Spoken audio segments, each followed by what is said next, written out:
The Holy Son of God was forsaken by His Father and then crushed under His own Father's punishment. You say, oh, Brother Paul, you've gone too far now. Have you not read Isaiah 53:10? It pleased the Lord to crush Him. Take a 10,000-pound millstone and put another on top of it.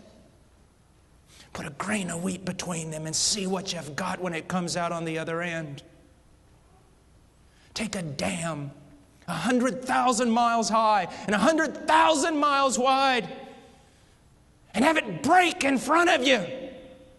And as the torrent of water rolls down towards you to engulf you, to destroy you, all of a sudden the ground opens up and drinks it down, and not one drop splashes to your feet. And so Christ raised His hand up to heaven and took the wrath of God, that great cup, and drank it down.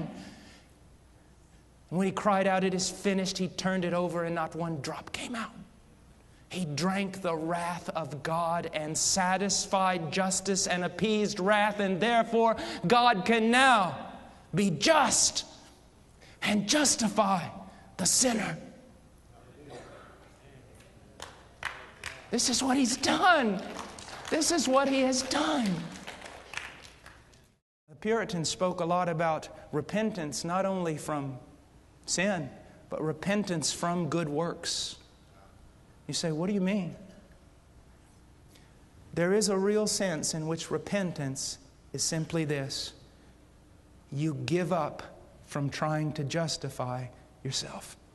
You just quit. You see that every one of your most righteous deeds is better than filthy rags, and you detest them, and you throw them to the floor, and you stand there before God and say, unless you move on my behalf, I am damned. And you believe. You believe. You trust. There is a deacon in my church back home. Little church in the middle of a cornfield. And I love this man. He's walked with God longer than I've been alive. And he remembers telling me one time he told me about his conversion. He said, I was a good fella as fellas go. He said, but the preacher said something that morning and it stirred my heart, and I thought, what does it mean to believe? What does it mean to believe? He went up in his hayloft and he was just walking around. And he said he found himself finally with his toes hanging over the edge of the loft, just kind of standing there. He said, all of a sudden it just dawned on me. And this is what he said: Lord, I am going to trust, place my confidence exclusively, only in what your Son has done for me. And if that very thing, if what He has done for me is not strong enough to save me, then I will go to hell, because I will not trust in another thing. Right now, if this preacher died, he would go to heaven. Not because I spent years in the jungles and the Andes Mountains of Peru. Not because of piety, devotion, or Bible study. Not because of denominational affiliation, baptism, or participation in the Lord's Supper.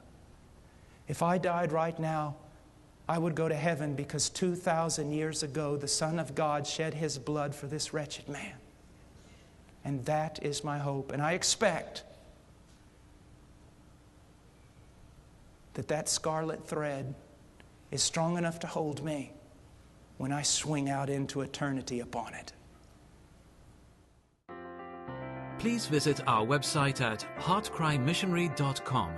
There you will find information about the ministry, our purpose, beliefs and methodologies, and extensive information about the missionaries we are privileged to serve.